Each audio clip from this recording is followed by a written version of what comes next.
November, Foxtrot. How are we doing? Hi, Reese. Hi, Harry. Hi, Kenny. Hi, Philip. Hi, Nick. Evening. Hi, Andy. Normal. You alright?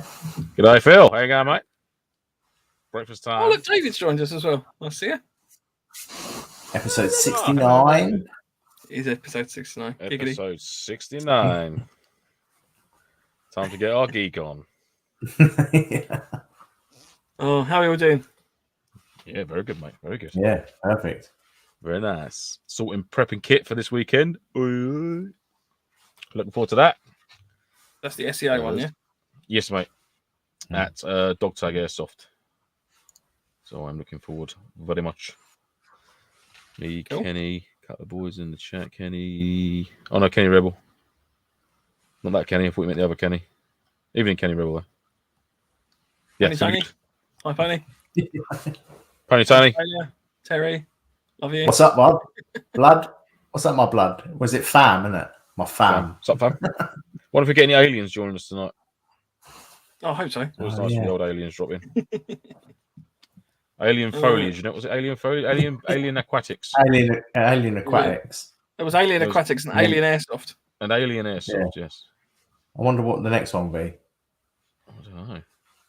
Could be a special one tonight if it's episode 69. Alien Colonic. Yeah. Alien probing. Andy, have you got I'm your all down for that. phone in front of you for WhatsApp? No. Oh, okay. I've got mine in We've front had of a me. review, and I was going to give it to somebody else to read in a weird accent. I thought Andy could do with some sort of like initiation. You just read it normally, couldn't you? Initiation. He could I just sound read it. weird enough, don't I? He's from, I was going to say, he's from Hemel Hempstead, so it's quite Yeah. odd. Because we can't pronounce our words, innit? It's all the hemp that grows up in the Hempstead. It's all the interbreeding. Nothing wrong with that, mate. Nothing wrong with that at all. Yeah, but you're just really good at swimming. Leave it alone. Keep it local. Keep it local. Backwards. NoFo, remember Foxtrot are live on YouTube. For anyone? We have had a review. So this was from. Ooh. So it turns out we've learned two things this week. One, we had a review, and two, that I don't get notified when we get reviews on iTunes. So this is from 9th of December 2021. I'll just casually set Loose himself on thread fire. there. No, it's a loose thread. That's all. Dealing with it. This is No Names 123 5 stars. Brilliant lads with a great podcast. I'm totally new to airsofting and I'm hoping to play my first game over the Christmas period. The topics, kit advice, riffs, discussions that these lads have is top notch. I can't wait to hear more from them as my venture into airsoft begins. Thanks, lads. Did There you you read go. that out last week? And we've not heard from him since. I didn't do it last week. I forgot last week. Didn't do what last week? A review. I forgot about it. But to be fair, I forgot about it since the 9th of December because I didn't realise it had come in. So you'll have to Thank check you, it No now Names and 123. then. Tut, tut, appreciated. tut. No names 123. Thank you very much for your review. Sir or Yeah. madam. Yes. So, what, have Very we much. had any purchases this week? Yes. It's not arrived though. But actually, no, it's not a purchase. It was an old purchase which has now got back in stock, which I'm hoping is arriving this week. So I got a, they describe it as a 35 to 40 litre. It's a Dutch Army patrol pack. So it's similar to the British Army Northern Ireland patrol pack, DPM. Slightly different. It's got like an Alice belt around the top of it, so you can attach like Alice pouches and stuff to it if you wanted to, like the old US stuff. So I'm waiting for that to arrive this week. That is my only purchase, Your Honour. Or rest my case. Mine's a tent, a single pole tent. So it looks a bit. No, so it goes up over, so it looks like a taco. So it literally. I know you said taco, but That's all I like, got a in my single, head it's then like a was single ridge line going Yeah, up. so it's over. like a single ridge line that goes over. That's not that hard to understand. no, I know, Yeah, I know. like a He said taco. taco, but I was just thinking of a point, and all I could think of was a pastry type was a samosa. I know you said taco, but I thought samosa, and I was like samosa. Just drifting off. Yeah. Ooh. Oh. But That you would go might. down quite well. I have no purchases other than, well, not airsoft related. I did get some new foam panels for the Nice. podcast. They're just Can you improved do my Mickey sound Mouse ears quality. with him? I can do Mickey Mouse ears with them. Hey. Yeah, nice like that. Because they're hexagonal shaped. I'm hoping I can do like weird and wonderful art on the wall. Can you not make yourself like an igloo? Maybe. I think you probably, if you glue the resin into like a that little might dome. not be particularly good viewing, but I'll give it a go later. Yeah, all right, brilliant. I'll report back.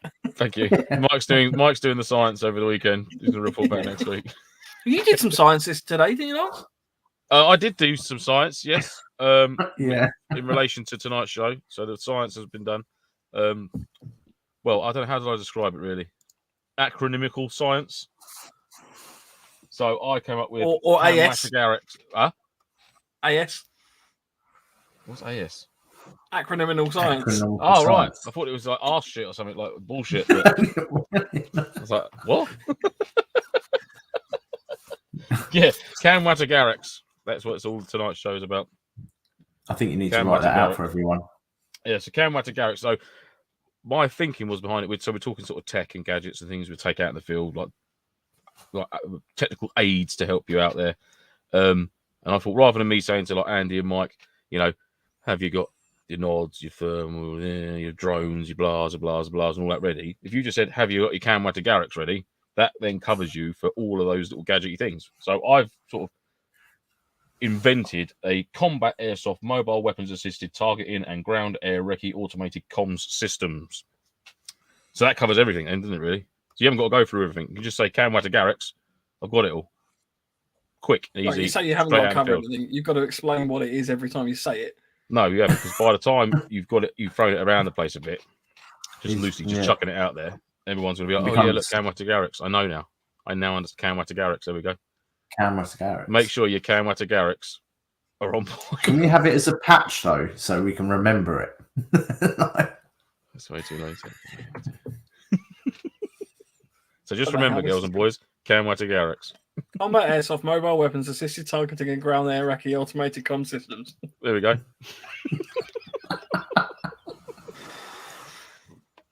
There we go. That was my segment. That's the science segment over and done with. Us on some events, please, because it's clearly been too long. It's not, yeah, countdown has begun. I'm like, come on, weekends are coming. Right, I've just dumped in the chat. So Nick says, I see Legion have put their dates up for a few months events. I think that runs all the way up to December. So yeah, there's a lot of battle sims in there. There's one or two MilSims, I think, shoehorned in. Mm-hmm. One at Bramley again, and I believe a second back at Longmoor, which would be good. So yeah, it's really interesting. Hopefully, we'll get all those up on the website. Absolutely. I want to do that one. I want to do the next Longmoor. Yes. Have some weird NoFo recon unit with Camwatagarax bristling in it. Harry says, I bought an X-Core Tech X3300 watt BB control unit, BB count up, count down, chrono and tracer. Got it for Octo as my 82 round mags need to be 60 rounds or less. It's like an Alien's pulse rifle when it counts down. Oh, nice. Ooh, yeah, I've seen those. X-Cortex X3300. Is that the one that does your FPS as well? So you don't actually need to chrono? Or am I thinking of... Presumably. So literally... it says chrono on there, so presumably that's... Yeah. Chrono and tracer. Yeah. So it does everything. It counts how many rounds you've got, like the speed, the FPS, your rate of fire, and it's tracer. I've seen them. That's rather having that level of statistic means that you're going to get to the end of the event and you'll be like, right, I killed 3 people. How many rounds did I fire? 48,000. Oh. Yeah. So let's especially if we divide that by 3, carry the 1. That's why I never bought one for the LMG, because I'll just sit there crying. It's all going. Andy, yes, of course it's got a chrono in it, you fool. Harry didn't say that. Stupid question. It's just a ridiculous point. Evening Ratty, hello, sir. James sees all about that Camwatagarax. Sounds like something the Solid Army would get people learning. James knows the rules. Yeah. Evening, Mr. Kettles, hello, sir. Yeah. Hi, Fresh Meat. Terry, Homer Simpson moment, Lance. No, absolutely not. Genuine science there, Terry. Love you know, mate.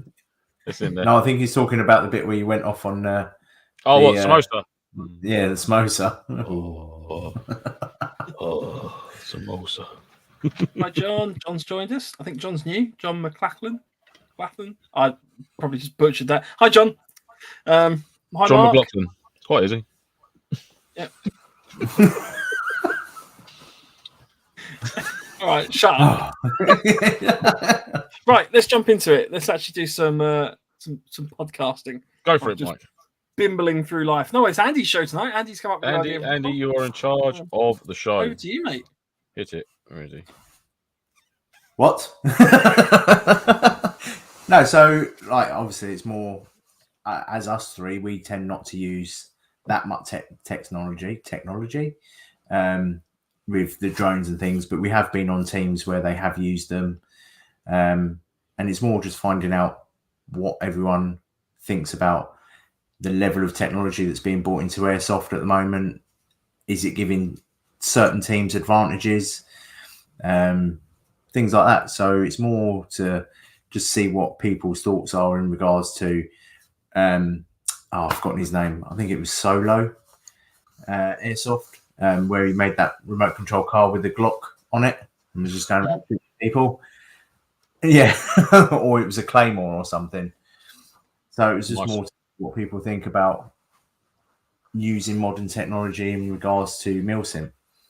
Because it's like we were talking earlier, and we said that it's only been within the last 2 years where organisers have said, right, I want you to take a photograph of this HVT. So everyone gets out their mobile phones. Or that you weren't really tasked with options of getting images of people and things like that. Personally, that's how I see it. I think technology is becoming part of MilSims, definitely. I think so, yeah. I think it's definitely a place for like in some of the comments there. The drones coming into it, obviously the nods and the thermal. There's benefits and negatives to all of it, and you know, I mean, drones particularly, I like it, especially like John there, Evening John said in the chat. You know, with the Octo games where Blue 4 have their drone up, eyes in the sky, getting eyes on where our locations and that are, but we still end up smashing them. But there we go. So that's a story for another day. Yeah, lads, all right, lads. Well, that's the case when there's 30 of you. Yeah. Not all at once, though. But I think it's wicked. I think it's quality having drones. And you think, oh, fuck me, you know, it'll buzzing above your head, you know, get into it. Especially like if you're in like the height of summer and you've got tree cover and stuff like that, you can get into cover and sort of try and sort of duck and dive your way around the drone, get into a different position. It's unfortunate you can't shoot them out the sky, but there we go. Capturing the enemy's thermal drone. There you go. Hang on a minute. That's a game changer. David's my brother. He actually runs his own drone company, oddly enough. So they do various sort of drone surveys and the like. But he's got this proper pucker bit of kit that comes in like 3 or 4 flight cases. Bite me, Wookie man. But with these drones and stuff, like they get commissioned to like go search and rescue for people and bits and pieces. So he's got all the proper thermal imaging kit. It would be quite cool to get him out to do that. I think possibly. I know the Super MilSim for MilSim players for MilSim, whatever we've talked about. We've been talking about MilSim players who really want a MilSim. That's the one. We might get him out doing some recon bits and pieces or recce bits and pieces, and maybe a little mobile printer and stuff like that, so we can actually like issue proper like hand printouts and things. Would be quite cool. Nice. I don't like guns on drones. I'm going to put that out there now. What, in the real world or in Airsoft?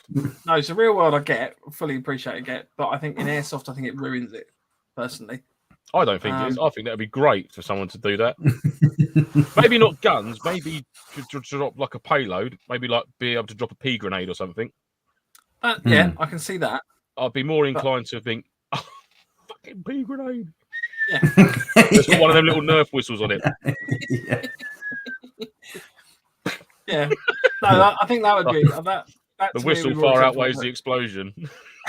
Yeah. Big humongous like a Messerschmitt come Stuka dive bomber sound, and then it goes at the end. Yeah.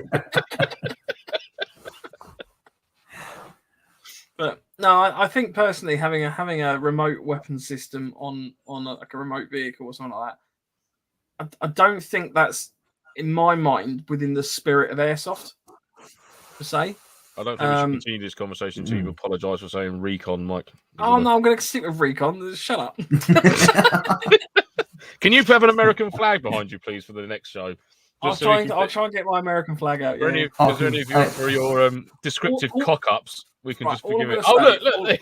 He's got his American flag. All I'm going to say is that with the likelihood that the world is going to crap, there's a lot more land to hide in America than there is in the UK. So I'm just covering all bases and being like, yep, if I need to get out of the UK, I can. Good luck with that. Yeah, but I mean, for imagery and mapping and stuff like that, I think it a massive game changer for an event, and I think it, I think it's an interesting one to add. I just don't agree with putting a pistol or something on it because ultimately, it's going to be inaccurate. So why is that any different to blind firing? You're technically not looking down the sights of the rifle, either, are you? No. So I just don't agree with the gun. Unless it's one of them old school remote control cars where you've actually got the lead from the remote to the car, and you have to follow it around. Ooh.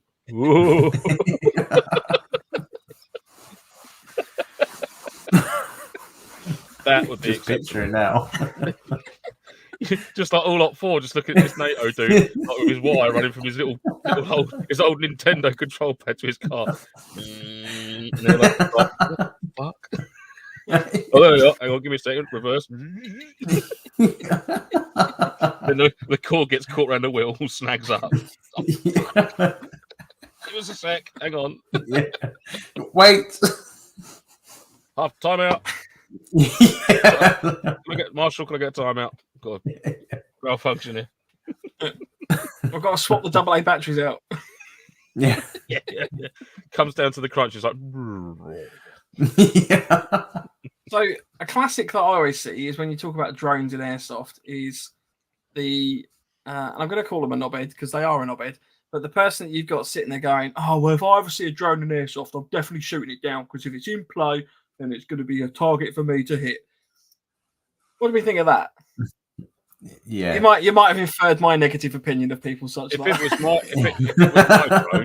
was my drone, and I heard someone say that, I'd politely remind them that they wouldn't be doing that. Yeah, mine would because if they were in turn into a kamikaze pilot. Yeah, exactly. Yeah, like with both clenched fists running. Yeah, no, there's no need for that. Do you know what I mean? At the end of the day, it's a drone. It's getting eyes on.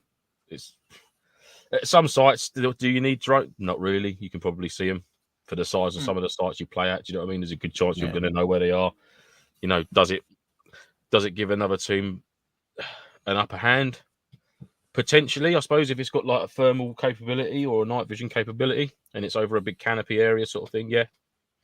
Then I would say it's got in the heart of summer though. If you're playing in a woodland site and you've got a drone up over a set of trees, they're going to get little gaps now and again.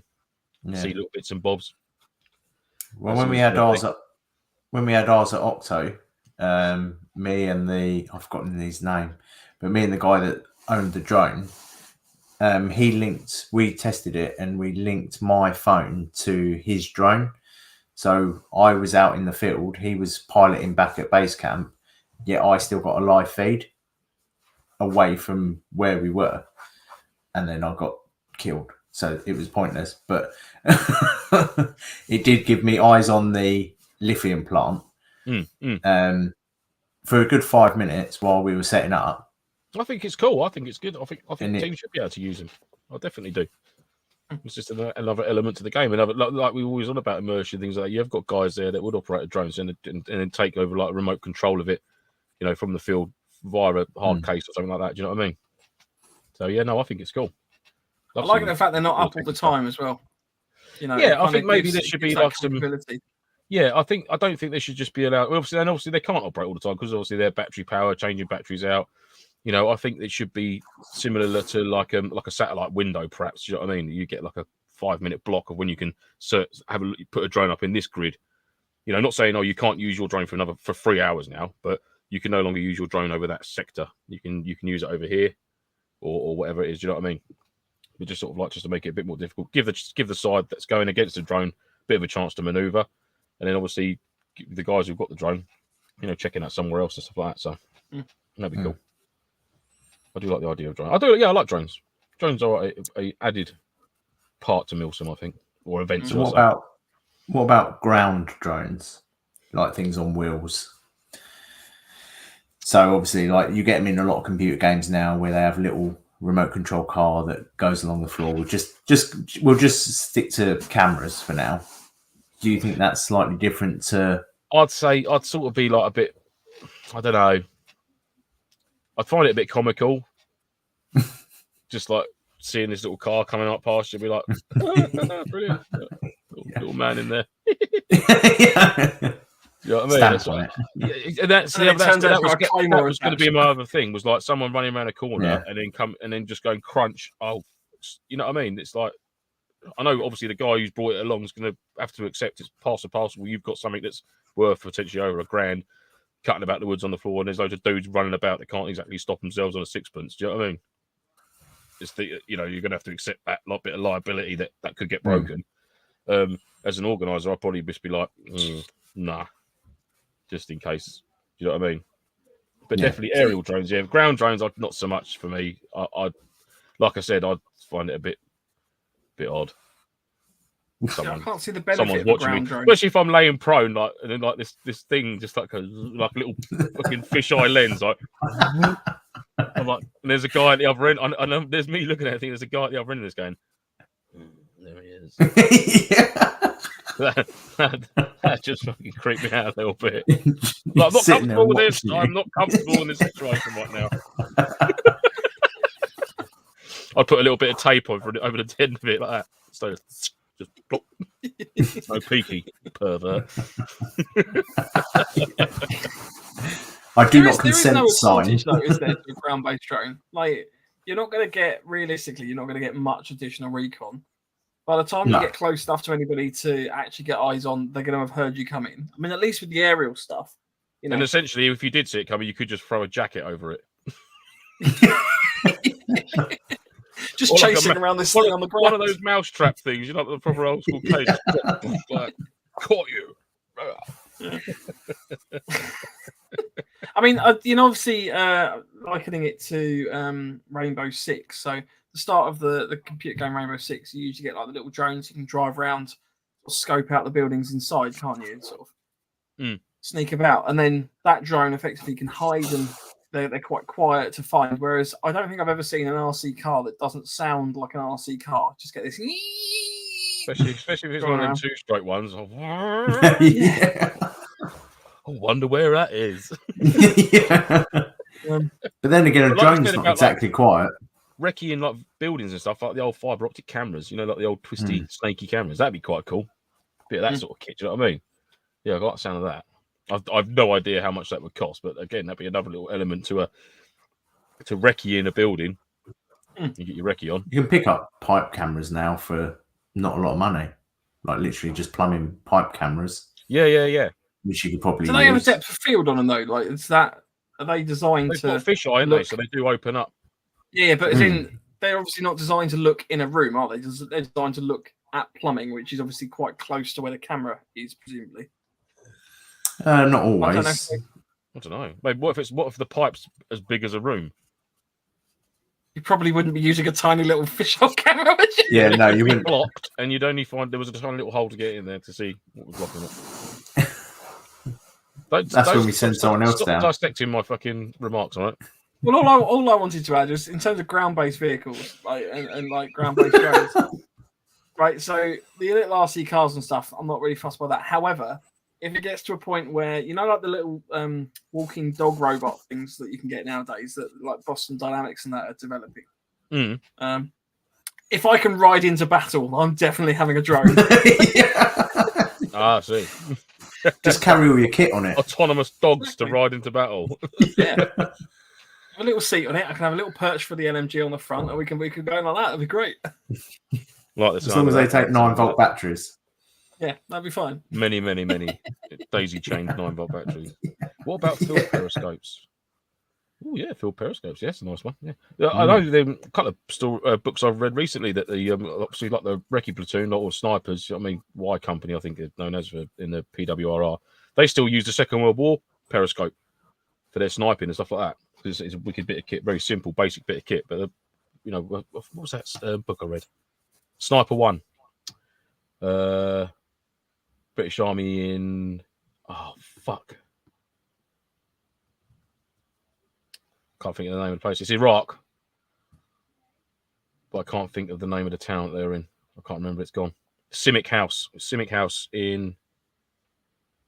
Bleh. I can't think of it. But yeah, he mentions it in the book that they used like the Second World War sniper periscope. That was cool. Battlefield periscopes, automated battle badgers for Mike Fraser to ride in on. Yes. Yeah. Battle badger. I like the sound of battle badger. Harry, get on it. Harry, 3D printed battle badger. You've got about 2 weeks. You could just whisk me up a Boston Dynamics battle badger. That would be amazing. Yeah. James C says Basra, Lance. No, it weren't Basra. It wasn't. No, Simic House wasn't Basra. It was. It began with A. I want to say Akaravi. It's not Akaravi though. It's. Oh. No, I'm sorry. Just leave it with me. Leave it with me. Don't know where my phone is. Talk amongst yourselves. I'm going to Google it. So that's going Harry's on it. Piss me off. Yeah. So Harry's on it. James C said, "I wouldn't knock wheeled vehicles. The RMs are using that throwbot thing. See, that's the thing. I'm not suggesting that they're useless. I think any element that's going to give you an extra bit of like Alamara in Iraq, Simic House. That was the book, Sniper 1. Read it or listen to the audio version. Brilliant. Danny Mills, I think it was. Sergeant Danny Mills. Yes. If you have not read it or listened to it, highly recommend that book. Brilliant. Sorry, Mike, carry on. No, that's fine. I'm not directly knocking the wheeled vehicles. I just don't see. I've not seen anything in Airsoft yet that warrants a little drone. To be honest with you. No, maybe down in the prison or something. Yeah, I don't know. I get the aerial drones and that. I don't know. Maybe because we've not tried it yet. Maybe we haven't used one yet. Maybe there is a benefit. You know, I've never seen one or used one. So you know, if they can operate like really quietly, and I could see it. You know, like at a private site, for example, if you was patrolling, especially like in the height somewhere, when you've got a full canopy, all the ferns and brackens up. If you wanted to get eyes on like down a stretch of lane or something like that, you could send a little ground drone and get a little peeky around the corner. But there's no advantage to that over a little aerial one, is there? You can literally throw the aerial one up, and then you've got a lot. Yeah, but that's what I'm saying. Though, but if you've got a full canopy, you're not going to be able to see. I mean, even the small drones and stuff, you can fly those around. Oh, I suppose, yeah. I don't know. It'd be good to see one and just see, you know, sort of have a look. If anyone's got one, wants to bring it along, that'd be great. Well, I'll tell you what would be useful is if you're ever doing an IED roll. That's something I can see as being. That'd useful. Be cool, yeah. And actually, that'd be good for an event organizer to actually introduce that ground drone. If there was that sort of scenario where you had to go and get eyes on and sort of decide how do we approach this sort of thing by using the vehicle going in, or even using it in such a way you've got to go into a room. You can't enter that room for whatever reason. It's whether there's been a gas released in it or something, but you've got to get some information with the camera, you know, record something or photograph something in that room that obviously no human can sort of enter it. That'd be quite cool. Cool little scenario to do that. Yeah. You can even do it sort of like the old Nightmare show where the guy who's actually controlling it can't see the screen, but the guy, his navigator, can see it and sort of telling him sort of forward, left, stop. Just to make it a little bit more difficult. That'd be quite cool. Rather than just going, wicked game. Like a little mini game. Like a little mini game. It's like a little micro mission within the mission. Yeah. There we go. The technology's there. We've used ground drones, but they're noisy and get stuck on terrain. So. You haven't made them big enough. Battle badger. That's what you need. Yeah. You need a Harry battle badger. Yeah. Kenny says you need a wheelbarrow RCV with shotgun for bomb disposal. Nice. It's like the stuff we use at work. Like we use push rod cameras and things like that. Like Tony, the guy that I work with, just messaged me. I think he's listening. He said, like, we use push rod cameras and stuff, and they're not big. They're literally about that big. You could push in and just poke around the corner, and that'll give you a good enough image. Like you can set something up quite easily in regards to like a video image. and you can change, like you can buy cameras and have all different lenses, so you can change what sort of field of view you have as like a setup. That'd be quite cool. Yeah. On When the you said about the push-up. lenses there, you could like obviously if you've got to find something in the room, rather than giving them a massive lens that they can see everything, actually concentrate that lens down a bit, so they've actually got to move around the room and look. Do you know what I mean? Yeah. Narrow that field of view down, sort of thing. That'd be quite cool. It's quite a mission-specific type thing, though, isn't it? I mean, ultimately, again, Definitely, yeah, it's very specific. The more holistic view of it, you're not going to be using that as a regular event, because I don't know how many events you guys have been to where you need to sort of slowly like go through a building. But I mean, okay, like an Airsoft to, I'm not going to liken to the real world because we obviously don't compare to that. Like an Airsoft to the Hollywood film, where the guy that like the little crack team are sneaking up on the building, they're doing all the recon, they're working out where people are, they're moving around the building. I've never been to an Airsoft game where people are purposely patrolling the same route, knowing full well that they're going to get attacked because they're there for, a 24-hour game. So at some point there's going to be some sort of attack happen. Whereas with the real world, they are guarding bases and things with the insight that they might not be attacked. Whereas with Airsoft, it's kind of, that there's going to be a firefight at some point in Airsoft. Otherwise, people won't go to that Airsoft game. Yeah. But I think, I mean, I suppose it depends. It's as and when that happens, though, isn't it? But then again, that's scenario led, or it's going to be how the players sort of play it out. Really, depending on what you do within that event, it opens up different doorways and different channels. But then that leads almost quite nicely onto fixed cameras and trip mines and laser alarms and things like that. Like if you're defending a area, is putting that sort of technology in place giving you a higher advantage? I think that would certainly help a lot at night. If you're in a harbour area and you've identified, like, with your roaming patrols during the day, you've identified, access and egress points into your harbour area, like weaknesses, weak areas where, enemy can get right up on top of you before you've sort of got a chance to see them, because you are going to be in cover. There is going to be elements of that. Well, you can see behind me, in the image behind me, undulating ground. Some bushes are higher than others. You're laying prone. You're not going to be able to see there. You've only got a certain distance you can see.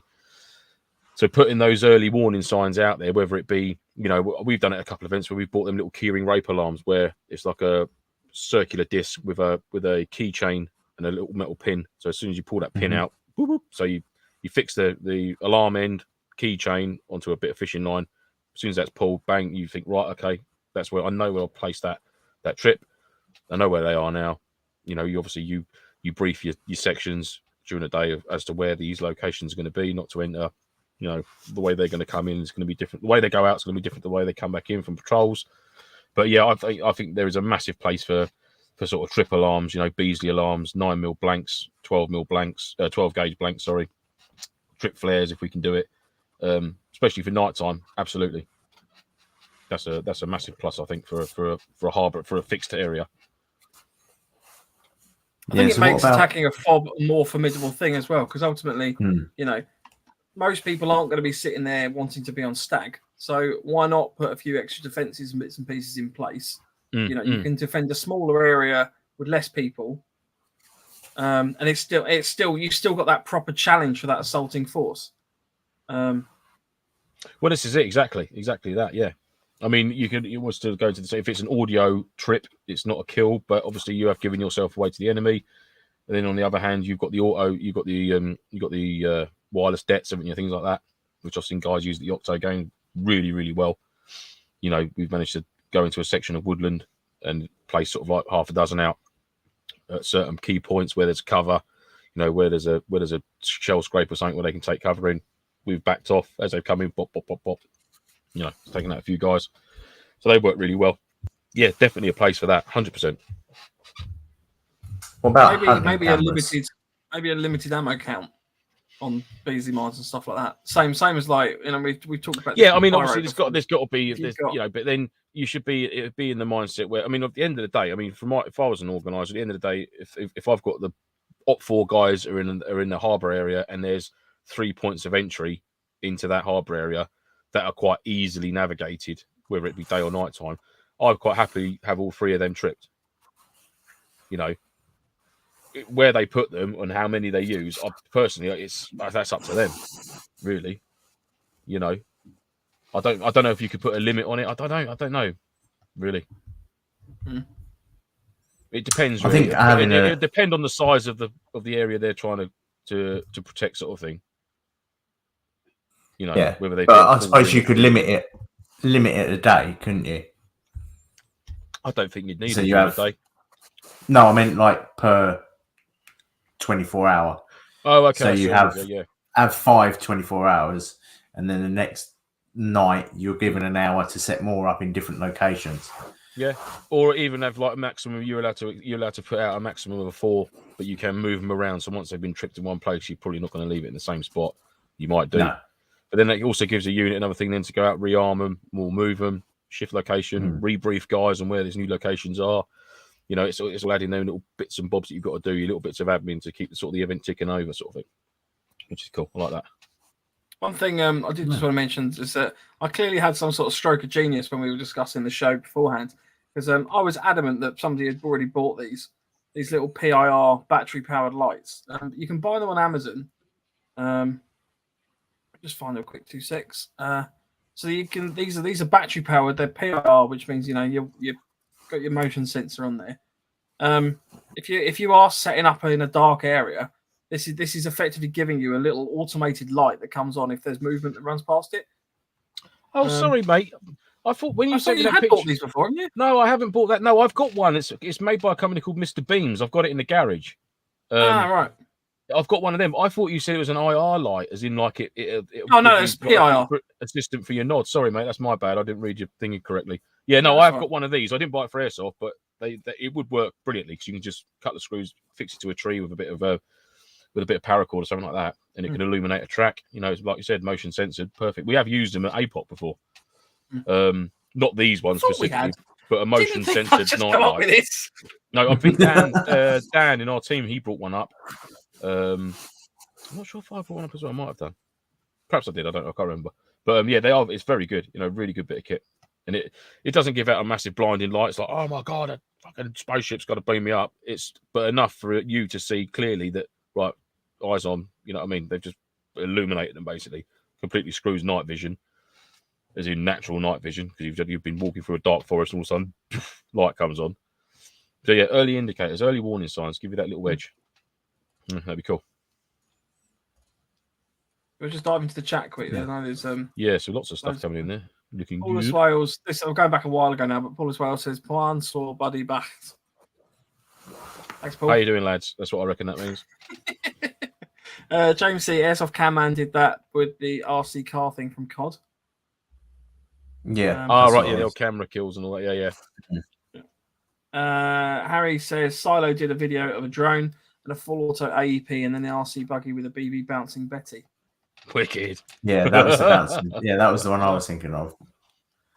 But then again, is that cheating? Do you know what I'd hate to happen is if I was like a ghillied sniper laying up, and one of these cars just come herring at me, whack straight into the face. I'd be like, fuck. Oh, I'm sorry. Are we upset with the snipers getting a headshot? Ooh. Meow. No, I'm all for headshots. I'm all for headshots. I think getting hit in the face with a car is a bit extreme. As long as it's the appropriate duel. But it was the only part of his body I could see. It was the only part of the body I could see. Ratty says, glad to see the chaos hasn't diminished during my listening hiatus. No. I've just added to it. I think it has got worse, the chaos, but I'm loving it. Yeah, I was just about to say it's got progressively worse. Yeah. Fresh meat, I've now moved off. Fresh meat, I've now moved off mortars. Got a new project to start. This one will cost me really money. This one will cost me. It's building a tank. It's building an airsoft tank. Well, I don't know. God knows what he's got in his mind. Octavate, if you're going to use offensive drones, you have to accept they can be shot down. What? Yeah, but absolutely, sir. Ashley made a comment about that. That's one. Yeah. So if you had a remote mounted weapon, sorry, go on. Yeah, I was going to say, if you have a mounted weapon or a mobile weapon, you need to be able to take it out, in my opinion, from a distance. You don't have to walk up to it and turn it off. It'd need like a target to hit where like a dead switch. Yeah, where Octo said about we've got using an offensive weapon that can be sort of shot down or anything like that. I wonder if you could have a sort of like a laser tag-esque type thing on the actual drone. So rather than them getting BB'd up and potentially causing it to physically crash to the ground, if you've got a laser pointer on your rifle, if you was able to laser designate it and it went like flash, flash, flash, set an image off back at the controller's unit, says you have been hit, return to base, and that's it. That's it. That game comes back. That could be. That'd be. That put it in like some big anti-aircraft thing. That'd be wicked. There's an element of the game, isn't it? You know, that's the thing. If you've got like a proper anti-aircraft unit that you've got to sit there and you've got to take the drone out with, that would be even better.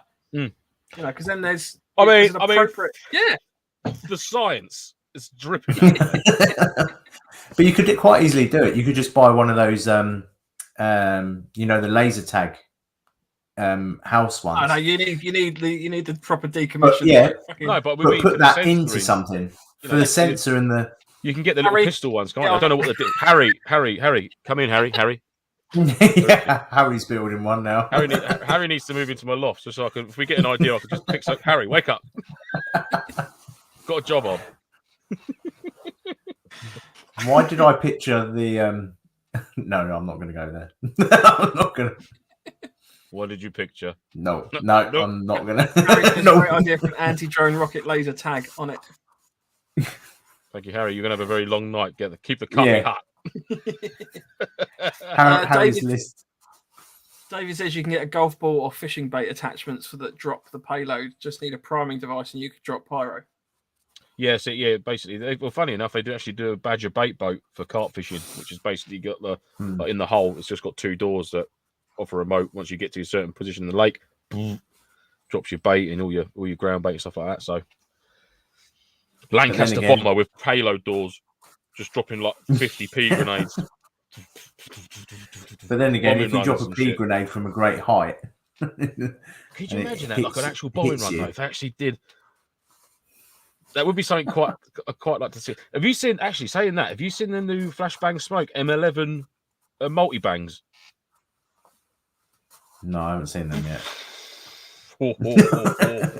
I want to fucking get hold of a few of them. Yeah, they look like wicked fun. Like as an initial bang, just like bang, bang, bang, bang, bang, bang. I was like, if everybody threw one of them, it would be chaos. I think that would be cool if you could somehow properly replicate an airstrike. Like if you can call in an airstrike on an enemy position. Because I have seen it done once. It was a little local site. This was down at Bush Valley. And the Marshal basically came in with like 8 Mark 5s and just went... Another great idea for a bomber run on it. Harry's list is getting longer and longer. James C. Amazon actually sell drone droppers that wire into the landing light. Been seen in some war zones recently. Cool. Everyone's now on Amazon. Yeah. Alien World Airsoft. There they are. Yay! What if I had a remote controlled turtle that was actually a Claymore mine? Fair or no? Well, we don't get many turtles over here, so it might stand out. Hedgehog could be a bit misleading over here. A cow shit. Yeah, a remote no, you know what you need? You know what genuinely, you know what you need? You need a football. Right, put a football that goes off when you kick it. Because no one can resist kicking a football. No, I'd get one of them footballs that's cast concrete and leave it out there. That's it. Play it out the game. Unless they've got proper footwear on. Now, this would be a test for your footwear, ladies and boys and girls. If you can score a goal hitting that ball. Have you seen the video of it, though? That guy, he casts a concrete football, paints it all up, and puts it in the middle of the park. Just puts a camera on it. It's cruel, but it's so funny. Sometimes these things need to be done. Yeah, I'm sorry, but yeah. It's like the dude in the ghillie suit that hides in plant pots at shopping malls and just makes old ladies jump. That's the reason ghillie suits were invented in my eyes. Isn't that just silly ghillie? Yeah, isn't that just silly ghillie on the weekends? That's it. That's silly ghillie doing his quality checks before he sends out a batch. People think silly ghillie like dressed up for airsoft. He doesn't. He's got a problem.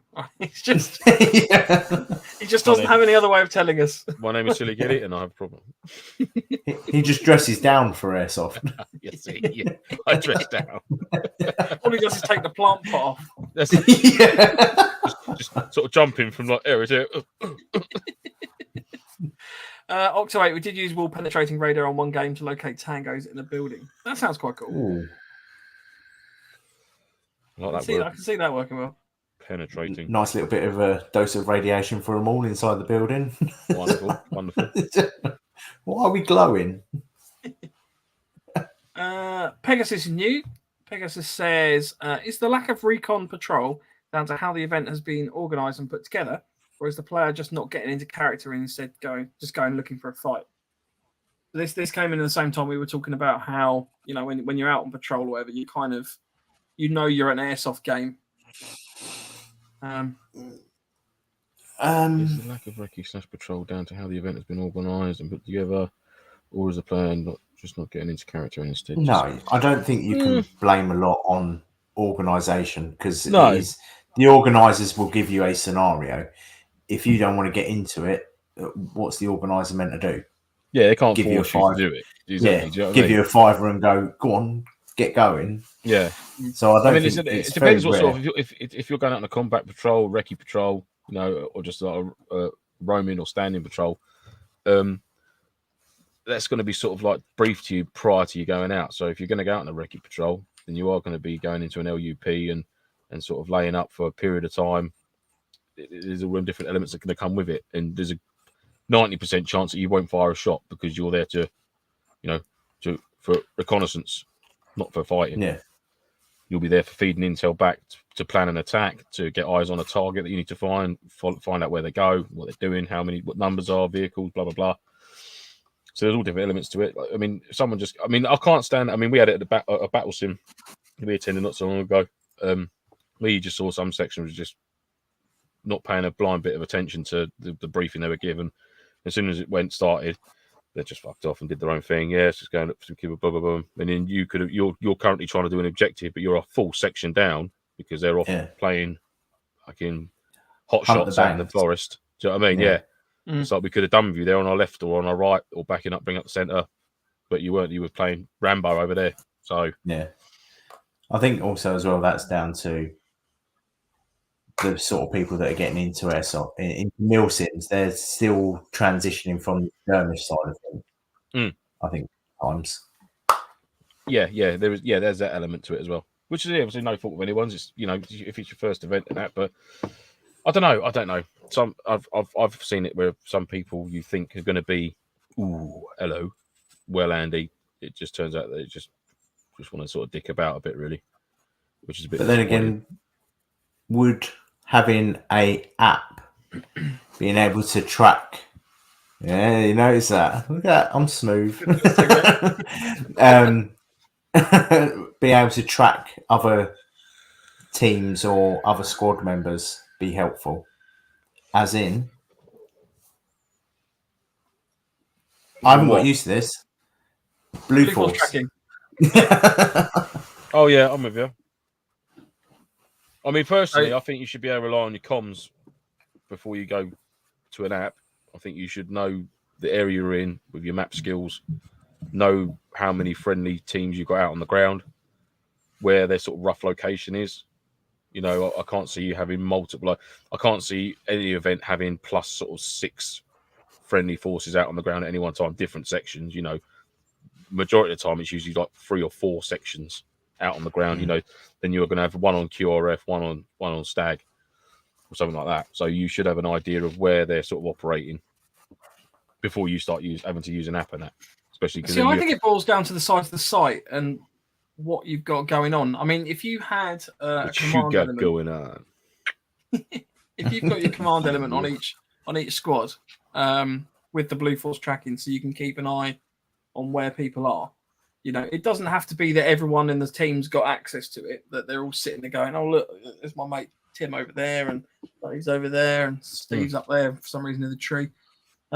Steve's just retrieving his drone. God damn it, Steve. But you know, what I'd do then, if we did have that tracker, I'd be sellotaping my phone to the back of the RC car. Look, Lance is like he's like Flash Gordon. He's just flying around his side. Look at the speed of the man. Yeah, I think ultimately, the having that implicit level of tracking is pointless. But if you get it from an organizer point of view, having it back at zero. For them to be able to have a big screen and be able to see where their sections are, because I get that they're going to have a lot of guys coming in on comms, reporting back different stuff. So if they can actually see real time, definitely, I think that's probably a huge benefit for an organizer to be able to see where their forces are out on the ground for both Blue 4 and Op 4, and where they need to sort of instigate little things. They can move their chess pieces around. I think that's a massive benefit. I can't. What about squad on squad? So you know you're going into a building and you can look down, say, on your arm, and you've got your phone there, and you can go, well, actually, 3 of our guys are in here, so we need to radio through so they don't light us up and we don't light them up. If they're in your own section, what? See, if they're in your section, they shouldn't be in there without you knowing about it. If they're a different section entirely... Yeah, I get that, but then it should be PIDing, really. If you know you've got guys clearing buildings, you know what I mean, you've got your challenges, your challenge words and stuff like that. You know, that's where your comms comes down with 0 as well. Like if you've got a proper good 0 element, and you're not going to enter a building without first 0 going into 0 and just saying, you know, this is blah blah blah. We want to access blah blah building, and they can come back and say, no, hold fire. Section 4 is already in there. Okay, cool. Leave it to clear out, and we'll move on. They'll then tell you, you know, you can move on to this building. Move on to that building, or do whatever you've got to do.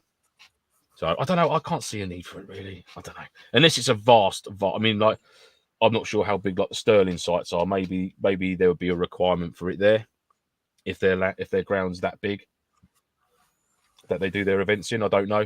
I'm not sure how big. Andy, you've been to a couple of Sterlings, haven't you? I've been to one. Would you say? I don't know where that was. Where you played? I'm not sure if you could say. Is it a vast sort of area that would warrant that sort of tracking app? No, the one that I went to wasn't that big. It wasn't really a MilSim. It was more one of their. I'd give it a go, but you know, it's the whole phone. It's in a case. You get in your phone, unless you've got the old mounted thing on the old rig, which is cool. Get that. Just for reference to the map and that. But I mean, I just run a map case in my map pocket, in my left hand trouser pocket is where my map goes. You know, I run me. You know, is what it is, isn't it? Andrew Taylor says trees is a massive site. That's what. Oh, there we go. Then so maybe there is a call for it there, perhaps. But then on the flip side of that, if it's such a big site, you're more spread out. You're going to have slightly more time to sort of carry out sort of like a comms check with another section and check your map. No. You have that little bit of time to do that rather than being on top of each other. Maybe there's a call for it more in the much smaller urban sites where you think, fucking hell, you know, I don't know. Personally, for me, I'd just sooner stick with knowing the ground, knowing your comms, and then sort of relaying messages to and fro from each other, and obviously maintaining contact with 0. James C. So I was just going to make the same point, funnily enough. So it seems to be useful at some of the American games where the sites are massive. So I think if you would go to Border War, for example, and you need to coordinate. So you need to coordinate that many people at an event that big on a site that's that big. If you break them down into the various sections and squads, if you assign the call signs and bits and pieces, and you just got one person with that on, you know, I mean that's quite a useful way to coordinate from your command element. But I just don't see, unless it's a way of working out if a player's lost. So say, you know, where's Pete gone? Oh, we don't know. We can quickly find out because he's on the old tracking app. Pete goes missing again. God damn it. Yeah. Bloody Pete, pain in my ass. Yeah, it's an interesting one, but because the other thing, and the thing I've seen with mobile phones the most, to be honest with you, people just using them instead of comms. Oh, the comms have gone down. I'll just give them a quick call. Like, yeah, I've seen that used both blue to blue, and then also, oh yeah, do you want to do a little sneaky team up? Right, I've got Wayne's number. I'll give him a quick call and we'll arrange something. All right, and let's put it this way. So, what 2 bits of tech that you'd run, Mike, out in the field on a regular basis that you consider as sort of like a technical advantage to your game? Are we excluding anything, mate?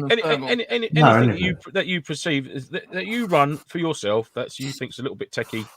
I run for myself. Okay. So I haven't got any night vision or thermal. I don't have a lot of tech, to be fair. I think the mobile phone is probably the most useful thing, just in terms of taking photos, keeping notes. When you're doing some of the kind of more LARPy roleplay missions where you've got to obtain information and build up a picture of your enemy network and stuff like that. That's obviously quite useful. Other than that, so I like your compass watch. You know, your inexpensive watch. Oh yeah, okay. Yeah, if we're going to talk that level, so I got like a £15 watch off of Amazon that has a very basic compass feature, and it's got a light up bevel. So, ultimately it tells the time, it lights up, so I can tell the time at night, and it's got a very basic compass on it, so I can give a rough idea of where north is, because that's always quite useful if you're trying to orientate yourself on a map. Yeah, 100%. So yeah, okay, I'd include that one. Yeah. So probably my phone and the watch. Nice, fair play. About yourself? Trying to think, really. I mean, yeah, obviously the phone is sort of a generic go-to, isn't it? Really, your phone. I suppose some gadgety sort of techie stuff that I use, sort of, I suppose, out in the field. Obviously, I've got my thermal and my nods. Would be something steering away from that. Trying to think now. See, I don't. I'm quite basic. You know what I mean? It's like. On the scale of would be useful in any way. Well, I'll tell you what I've got. I have got the Garnham Trekker. I can't remember the serial number of it now, which I've used a couple of times. But again, it's been the size of the game. It's just another thing to carry that you don't really require, because basically you can plot. It records your move, and you can set it to drop a waypoint every 150 meters or 120 or 150 foot or whatever you want to do. And then once you've finished where you're going to, you can literally set it to retrace, so it will actually bring you back via those waypoints that you've set on the way. So you can essentially be dropped off in the middle of nowhere and say, right, you've got to go 5 miles that way or get to this location without a map or anything like that. But apart from that, and you could say, right, set waypoints, and then you'll go. But then to find your way back, it will literally just follow your route back, stopping it off at the waypoints you've set on the way there. So that's quite cool. The old Garnham Tracker. Yeah. I'll get the number for that, actually. It's downstairs in my pack. So is that linked into your phone again? It's just got its own GPS. It's a tiny little, it's probably sort of vape battery sort of size with a little LED screen, which is, you can illuminate it or in darkness sort of thing. It's got a little Velcro case. So you can strap it around your rifle, around your wrist. It's basically like a large wristwatch sort of type size. Oh. And it'll have a little screen there. It gives you your latitudes. It gives you your out. It's got like an hour meter and things like that on it. All different bits and bobs, which is pretty cool. Yeah, have a little bit of kit. I like that. But like I say, I very rarely ever use it, because I've not been to events where it hasn't sort of been needed. Do you know what I mean? No.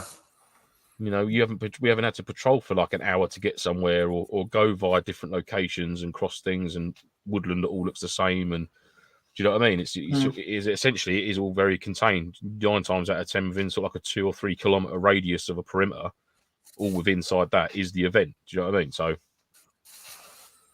I think the only thing I would say is, if you're going to an event that's brand new, you've never been to the site before, it can be quite useful to have. I mean, obviously maps and things are good, but if you go to a woodland site that you've got no real understanding of the site. So, for example, the sort of the private site that we go to occasionally, I've got a rough idea of where things are, but when you bring the proper dense undergrowth, I'm lost. That's it. I've got to come out of there, and I've got to work out where I am to reorient. And that's good in a way, isn't it? Where it is so untouched and it's all natural, and it's just like there's natural cover there.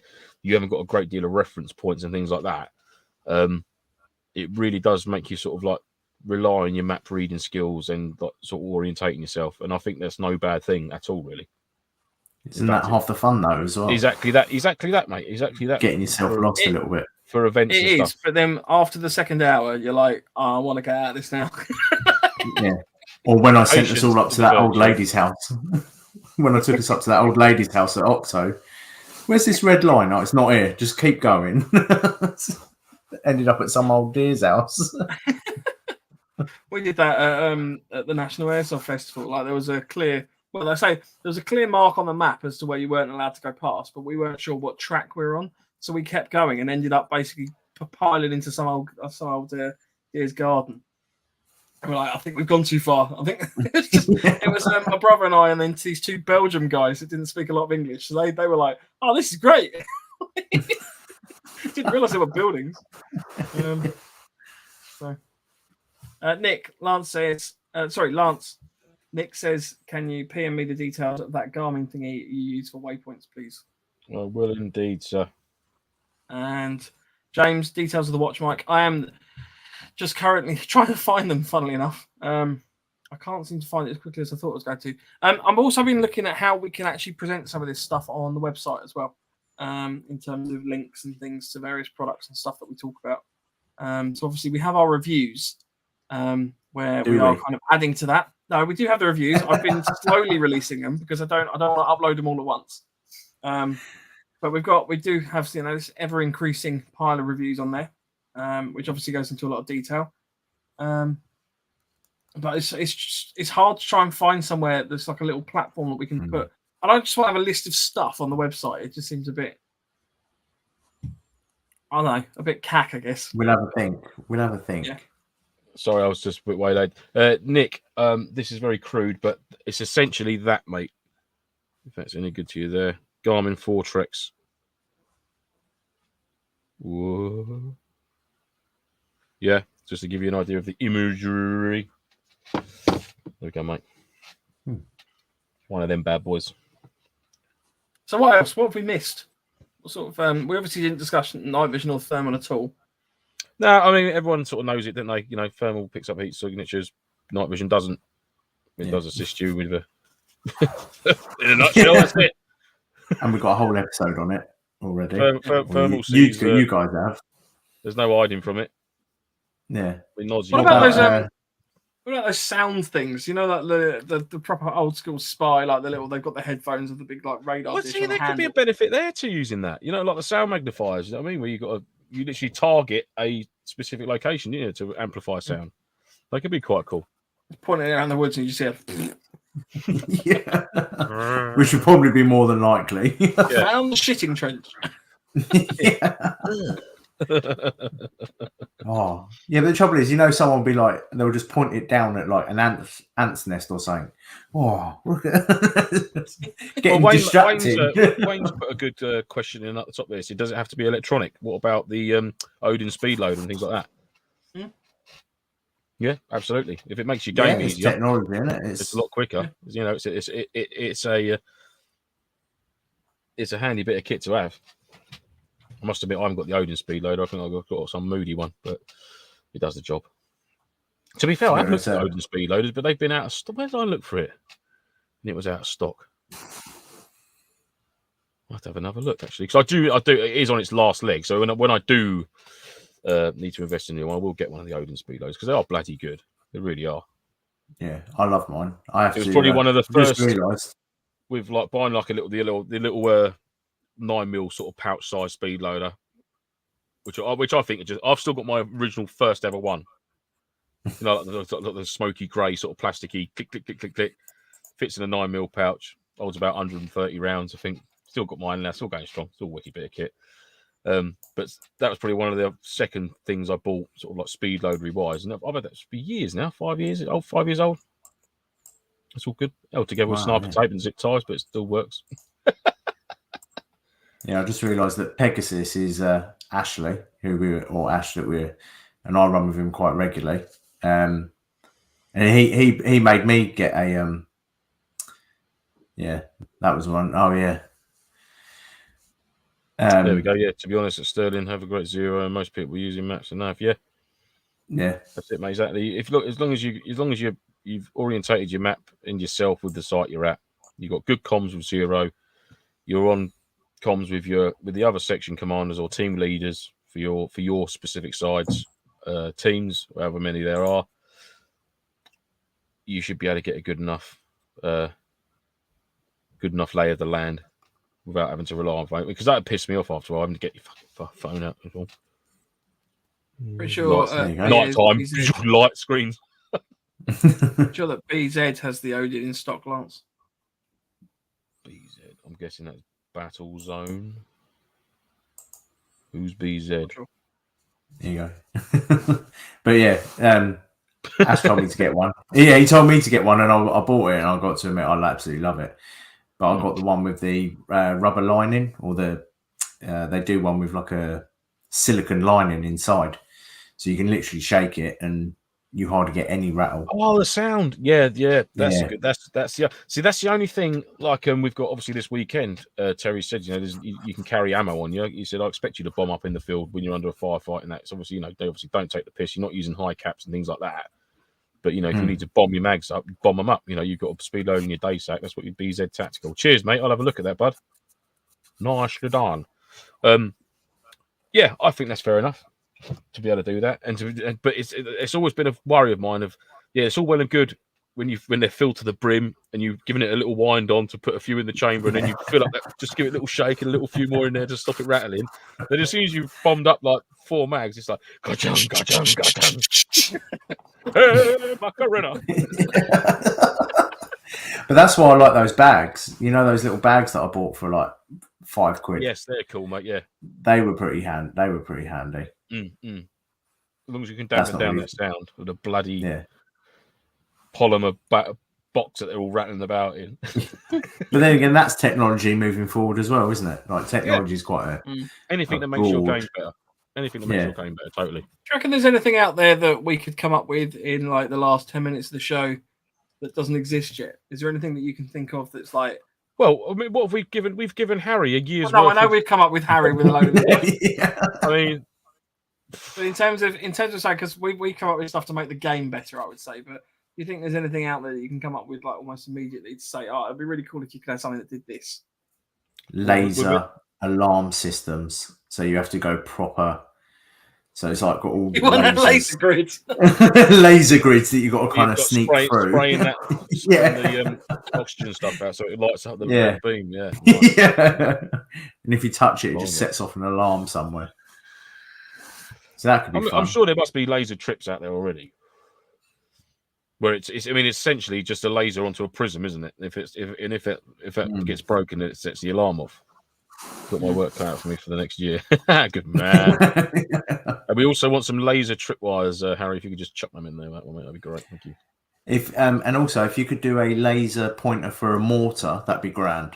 Oh yeah, nice curve. You know what? That would be quite cool to get like an actual aiming device for a mortar that would sort of give you a bit more accuracy. But then, how could you do it?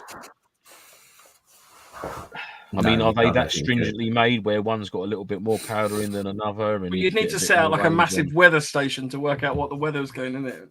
Well, some sort of aiming prop for a. But then again, why would you? Because a 38mm tube, it's not got an aiming thing on it, has it? Even though I don't think even the real ones have got like an aiming aid on them. It's just a handheld. No, it's just... Yeah, you're good there. You're off. Shift right, back 100, and you sort of angle it a bit more. All right, okay. But Nick says we use nature cameras that have an alarm on that lets your phone know and show pictures. See, I've got a trail camera, but I don't think it's a Bluetooth one. Yeah, it looks exactly the same as that, but I don't think it does. I don't think I can connect it. You essentially get a memory card in there, and then you can just go and retrieve the memory card and watch what you found out on there. But I know you can get Bluetooth ones. James C says seismic sensors used during the Vietnam War quite successfully, but not made anymore. So seismic. So what, is it almost to detect footfall, I suppose, is it? Or seismic? Yeah, around digging, tunnel digging and that, I suppose. Not that we're going to be digging. I wish there were more landmines. Like landmines, an actual landmine. Obviously, just don't take that out of context. Like, obviously, landmines in the real world are horrific and like minefields are a nightmare. But it would be good to actually have like a proper, I guess, disposable system that you could bury that you can just leave there and forget about. But I don't know how that would work because you need it to like disintegrate before the next game, I guess. Otherwise, you can. Get a whole load of skirmishers turn up at the next game. Not only skirmishers, you've got to think about the poor little bunny wabbits as well, haven't you? Yeah. Biodegradable landmines. I don't think they're going to catch on. No. But I do get what you're saying. You see what I mean? Like, if you could actually have like a proper minefield that you've got to negotiate through or whatever to actually go, right, that area is just properly mined. Rather than having like red tape to say, oh, you can't go through here because it's a minefield. Actually make it a minefield. That would be cool. What, and do your old get your knife out and probe the ground? Well, I've got my Valen, so I could whisk over that with that. Valen, spraying everything fucking Smurf blue. So you'll be well sorted there. Don't go anywhere near blue, lads. Just avoid it. But then you could start bringing in metal detectors and things like that, couldn't you? Into that sort of scenario. We have used that before, but we were on a site that was basically they'd used like a lot of made ground to balance out the paths and stuff. And made ground is just full of bits of metal, old nails and stuff like that. So genuinely, I was just going along going, oh fuck, there's mines everywhere. The old Valen was doing overtime for that first 20 minutes. I mean, I'm in no way trained to use it, so I was like, oh shit, metal! There's metal everywhere. Yeah, oh my god, we're all fucked. Harry says there are water and powder landmines out there, but boom mines are tricky for safety reasons. I completely agree. I mean, it's the same with tripwires and stuff. Especially if you like drone and things like that, and lay on a landmine, that'd be terrible.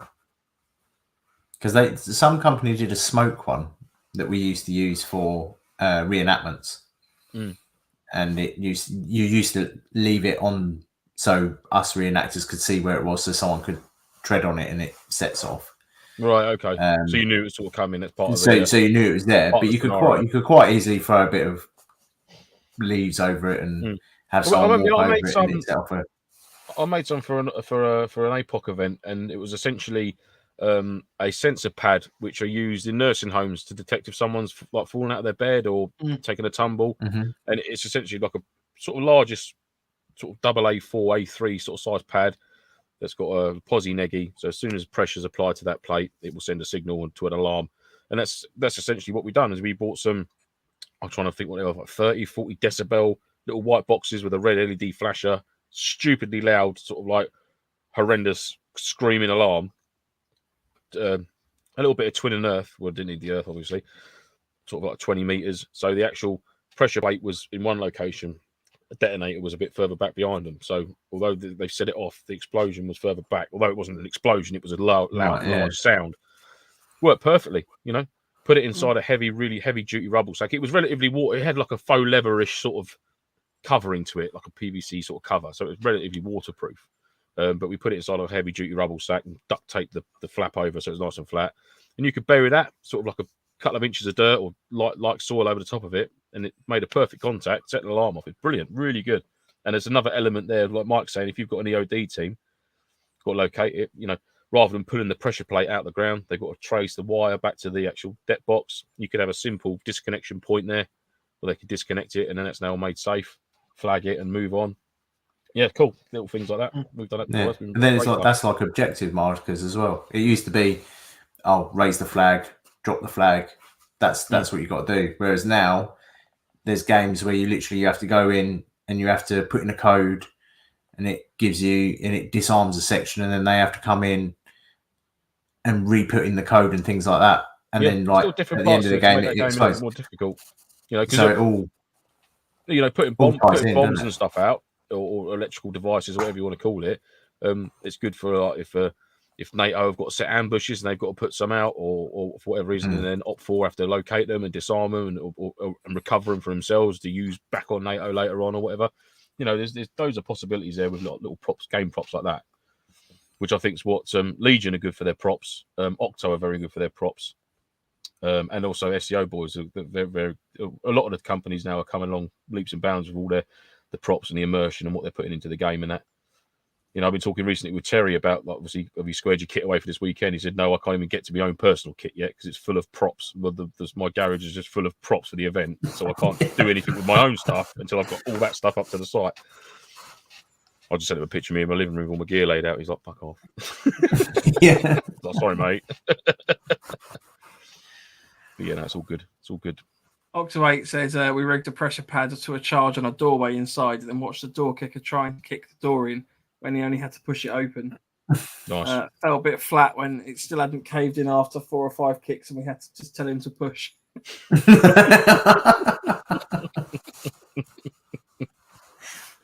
That's quite good. I am actually AI 500. So the event we're going to in April, Lance. I know the last one we went to of that, they had they rigged up proper C4 blocks. So you had to you put the C4 block on the thing, and then it actually had a little Mark 5 in there that went off based on a 9-volt charge. So that was quite cool. So you couldn't just breach certain doors. You had to have a proper breaching person. Yeah, that's cool. That's cool. I like that.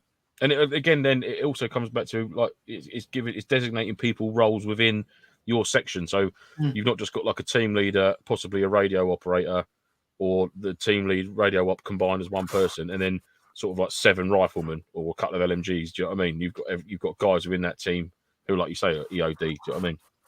And little roles with that. It's also nice. It's nice if the tasking as well. I mean, it's hard because you can't send someone on a training course before they go to a skirmish event. But it's nice when you give them a task that no one else can actually physically do.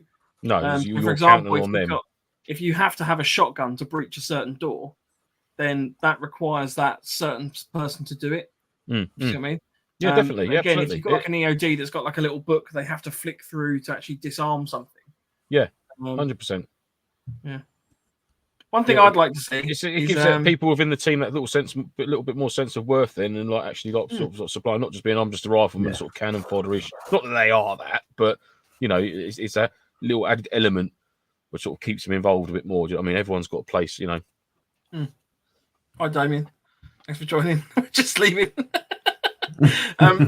Evening day, mate. A bit late, son. One thing I'd love to see is RFID cards and things like that. I was sort of DEA games where you've got, say, multiple cartels. The civilian population is a vast element of the kind of the makeup of the event, and then you might have a small police force, a DEA task force, or something like that, and then maybe a proper hardcore mafia. Where you've got to keep track, and we've done games before, where you have to build up that hierarchy and work out who the person is you have to target. If you could have cards with IDs and stuff on it that you have to scan to actually get. See, that's what I was. That idea was a wicked idea, and I also thought, you could take it a step further of within the cartel side, if they've all got these ID cards on them. That say, for example, within the cartel there are 4 teams. You've got yellow, red, blue, and green. You've got to capture the 4 yellow team and scan their cards, and once all 4 cards have been scanned, it will give you the head of the yellow team. Do you know what I mean? That you can then go after as a legitimate target. Now they've not necessarily all got to be all the yellows together, all the greens together. You could have a combination, so you could have 3 yellows and 1 green guy with them, and vice versa. Do you know what I mean? So you could think, oh, we've got this section here, but oh shit, we're still a yellow short. Where is he? Who could he be with? It adds that to it, and then you, like you said, you start building that triangle up to cut the head off a snake at the end, sort of thing. It's acquiring data as well. It would be cool to actually have, I know Harry says an NFC card prop's already in the works, but it would be cool if you go and secure a laptop. You're not just sitting there going, "Oh, I've got the laptop. We've got the data. We can leave." You've actually physically got to download something onto a card. You've then got that card, and then it becomes a searchable asset as well. So or be able to retrieve data off a laptop prior to someone getting back to that location. You could get a recce team out there on a building, wait for them to leave. Right, send a unit in now. You've got 2 minutes to get logged on. Download this to a data stick. Get out. Place has got to remain the same. All that sort of spy shit. Yeah. But then also as well, they'd have to find the login details and things like that. So you'd have to go after then that would bring your micro caterpillar drone that's on the plant in the office looking for the numbers. You just want to use a rectal camera, don't you? I don't want to use a rectal camera. No. Not at an airsoft event, anyhow. And forget the camera. I want to use it for what it was born to be used for.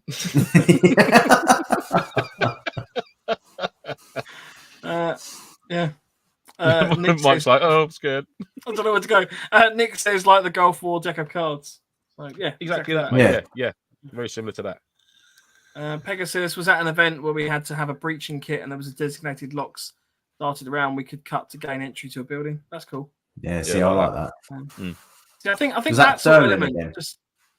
I think that was Sterling. Ash, Mike, didn't you say they did something similar on AI 500? If a door was so AI, you couldn't enter it without blowing it up. AI's got two doors that you can't pass through. So there was ones that were covered in like an aluminium foil that you could shoot through, and the way that you could tell that it had been shot through is because obviously the aluminium foil had blown inside. So you'd be like, that door's been breached. And then there was the ones that required like the C4 charge to go off. That was quite cool. Because again, we got to a doorway, we couldn't go through it until we had someone with a shotgun come up, and we all got absolutely hammered because we're all just standing outside the doorway, unable to move. So that makes a massive difference. I think the result of this conversation is I want something to take down drones. I want some sort of anti-air cannon. Lance, you're still muted.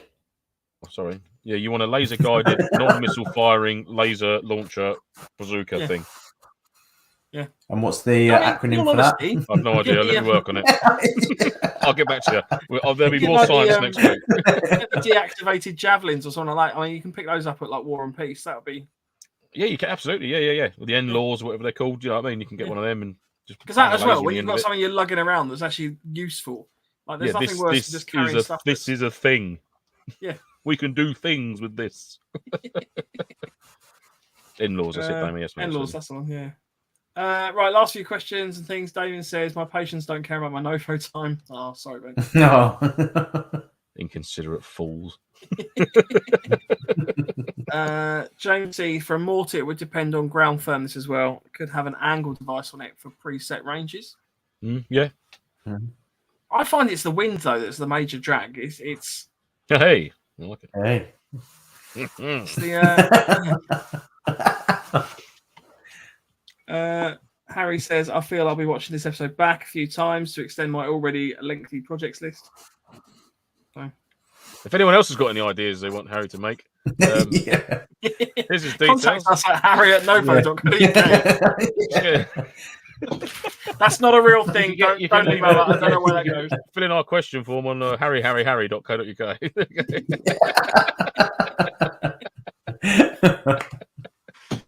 Oh dear, right, we're probably better call it a day, lads. Next week we've got Mike from Legion joining us, so we're going to be doing a Q&A with him. Big man from Legion, ladies and gentlemen. We've got the Legion MilSim on the 25th, 26th, 27th. So it'll be a prime time to ask questions, sort of sneaky hints and bits and pieces like that. So if you've got any questions in the meantime, whack them in the on Instagram. Or I'll tell you what, Andy, do you want to go through the... Yes, I can do it again. You can just blatantly refuse, Andy, because I do. No, it's fine. I already preempted it and I've got it written out. My guy. Big brain moments over here. So you can follow us on Insta at November_Foxtrot_NoFo or Facebook and YouTube, or contact us on the email address, which is nofochat@hotmail.com. Or our website, which is novemberfoxtrot.co.uk or lancelance.com. Not for much longer. How long's left on that one? Till November. Till November. And then I might renew it. I'm not going to lie. It's only like a couple quid. Oh, bless. Also, check out our NoFo. Oh, yeah. Is Andy now a host or something?